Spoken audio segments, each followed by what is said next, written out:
ভাইরা আমার, আবু জাহেল নবীজির কেমন শত্রু ছিল, আবু জাহেল নবীজির কেমন শত্রু ছিল। এমন কোনো কষ্ট নাই যেই কষ্ট নবীজিকে আবু জাহেল দেয় নাই।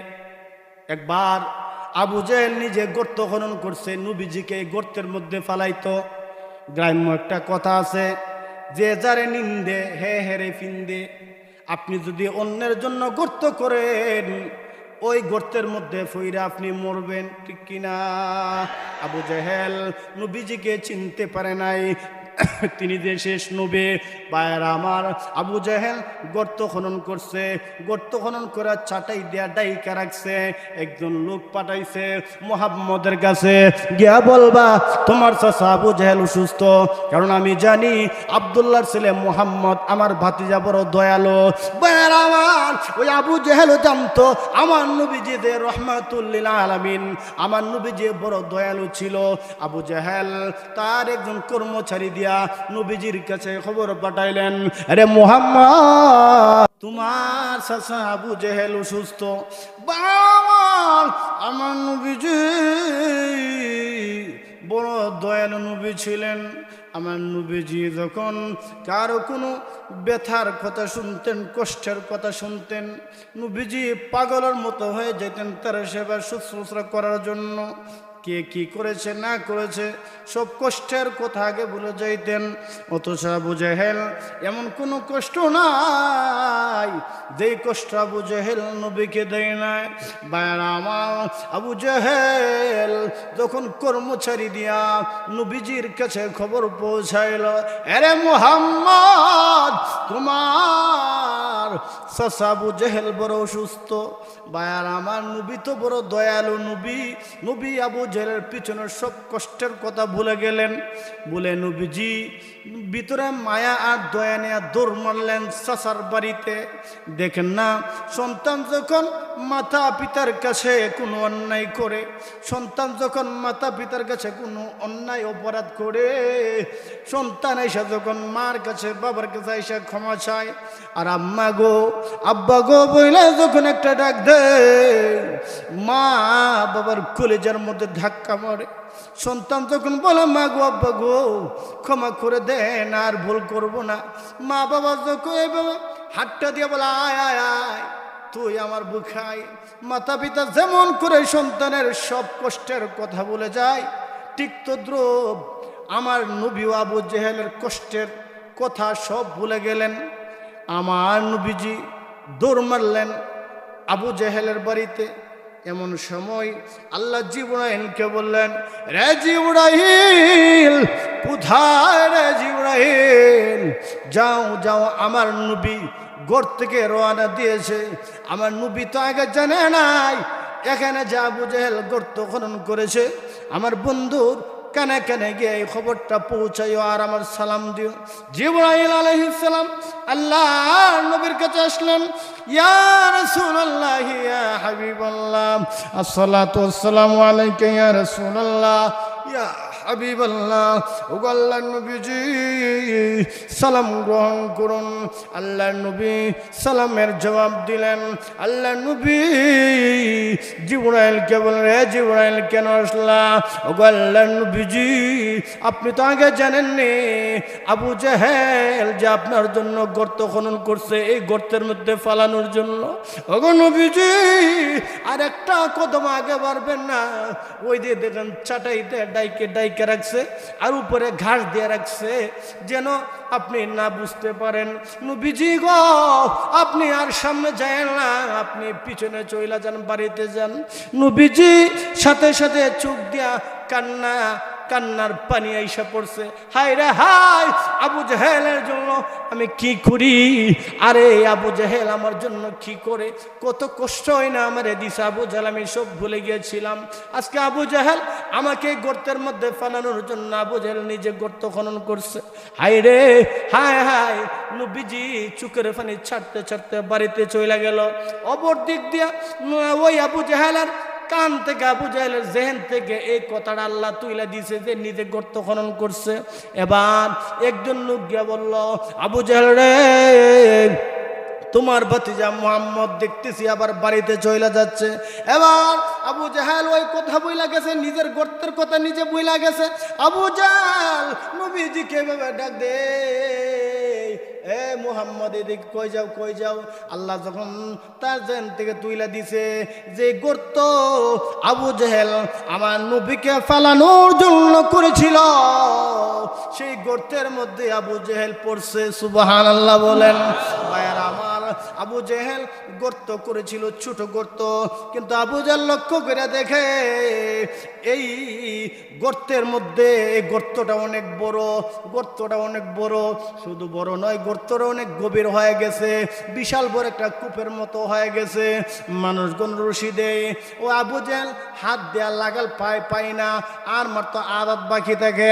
এমন আবু জাহেল লোকদেরকে ডাক দেব, লোকেরা রে রশির মধ্যে আর একটা রশি লাগাও, রশি লম্বা করো। মানুষগণ রশি লম্বা করলো, ওই আবু জাহেল লাগাল পায় না, ওর দো হাত বাকি থাকে। আবু জাহেল বুঝে ফেলেছে যে মুহাম্মদের জন্য আমি গর্ত খনন করেছিলাম, বুঝতে পেরেছি ওই মুহাম্মদকে এখানে আবার পুনরায় আনতে হবে। ও আবুল আবুদ্বা সাইবা, ওই মুহাম্মদকে তাড়াতাড়ি ডাক দাও। আমার দৃঢ় বিশ্বাস হয়ে গেছে যতক্ষণ পর্যন্ত মুহাম্মদ না আসে ততক্ষণ পর্যন্ত আমি উঠতে পারবো না। সুবহানাল্লাহ বলেন। আবু জাহেল জানতো আমার নবী যে শেষ নবী, আমার নবী যে সত্যবাদী নবী, আমার নবী যে দয়ালু নবী, আমার নবী যে মুআজিজাওয়ালা নবী, এটাও আবু জাহেল জানতো। ভাইয়েরা আমার, বলতেছিলাম ওই আবু জাহেল লোক পাঠাইল, আরে মুহাম্মদ তোমার চাচা যেই গর্ত খনন করেছিল তোমাকে ফালানোর জন্য, ওই গর্তের মধ্যে তোমার চাচা আজকে ওই গর্তে পড়ে গেছে। এ মুহাম্মদ আর ঘরে বসে থেকো না, তোমার চাচা বড় বিপদে। এবার নবীজি আবার পিছনের সব কষ্টের কথা ভুলে নবীজি আবার দৌড় মারলেন। আয়সা দেখেন ঠিকই চাচা আবু জাহেল ওই গর্তের মধ্যে। চাচাকে ডাক দেয়া বলেন, ওগো চাচা আপনি বড় বিপদে আছেন। আবু জাহেল ডাক দেন, ভাতিজা আমি যে বিপদে আছি তোমার কি আবার ওয়াজ করে কোন লাগবো নাকি? আমি যে বিপদে আছি, এ ভাতিজা মুহাম্মদ, ও ভাতিজা মুহাম্মদ, আমার বিশ্বাস হয়ে গেছে তুমি যদি আমারে ক্ষমা না করো আল্লাহ আমাকে ক্ষমা করবে না। ভাতিজা মুহাম্মদ রে, তুমি যে সত্য নবী আমি বিশ্বাস করছি। এ ভাতিজা মুহাম্মদ আমারে তুমি তাড়াতাড়ি তুলো, তাড়াতাড়ি তুলো। এবার নবীজি ডাক দিয়ে বলল, চাচা আপনাকে তুলবো একটা শর্ত, আগে কালিমাটা পড়েন। আপনি যদি কালিমাটা পড়েন আমি নবী ওয়াদা দিলাম হাসরের ময়দানে যেদিন মাথার ঊর্ধ্বত উপরে সূর্য থাকবে সকল মানুষ ইয়া নাফসি ইয়া নাফসি বলতে থাকবে, নবীগণ পর্যন্ত ইয়া নাফসি ইয়া নাফসি বলতে থাকবে। কঠিন মুহূর্তে, কঠিন দিনে ওগো চাচা যান, আমি নবীজি আপনাকে সুপারিশ করে আমার নবীর সাথে জান্নাতে নিয়ে যাব। এবার আবু জাহেল ডাক দেওয়া বলে, ভাতিজা মুহাম্মদ আমি তোমাকে ওয়াদা দিলাম আগে তুলো, তোলার পরে তোমার হাতে কালিমা পড়ে আমি মুসলমান হয়ে যাইব। ভাইয়েরা আমার, নবীজি বিশ্বাস করলেন আবু জাহেলের কথা।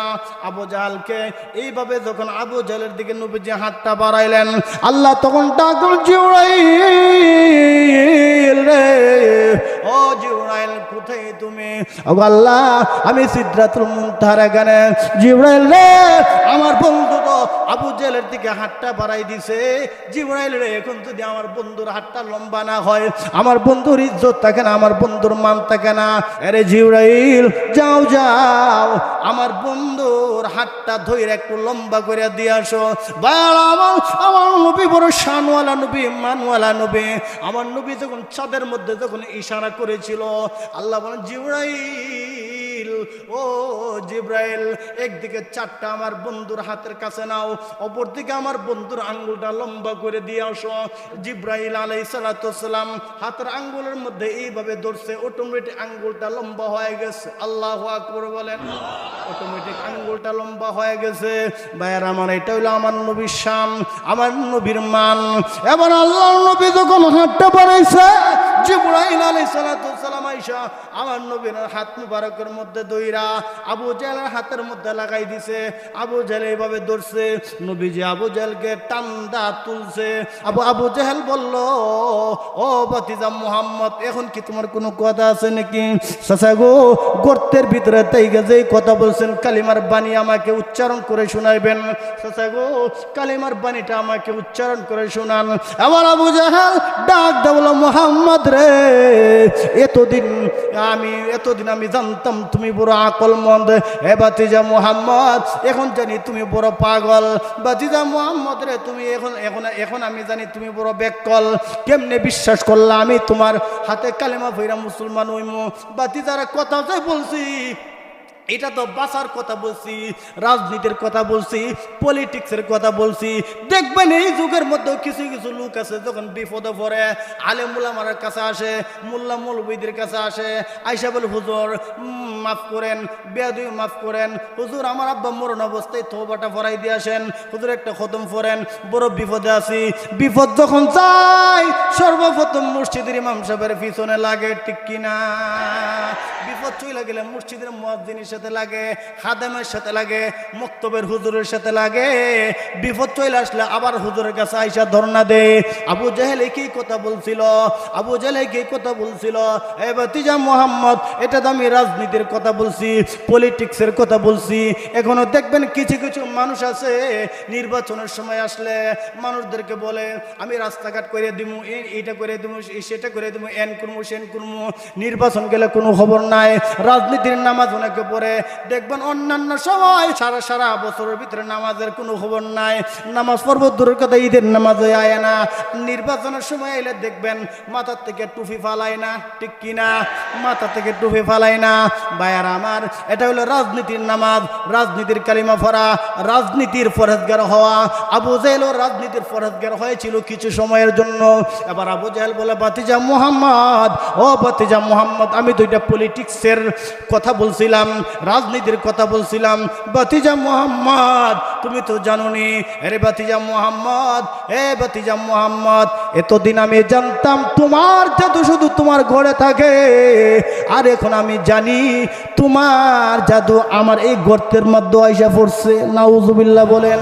এবার দেখুন, চিন্তা করুন, আবু জাহেল কত বড় বেঈমান, কত বড় বাটফার আবু জাহেল।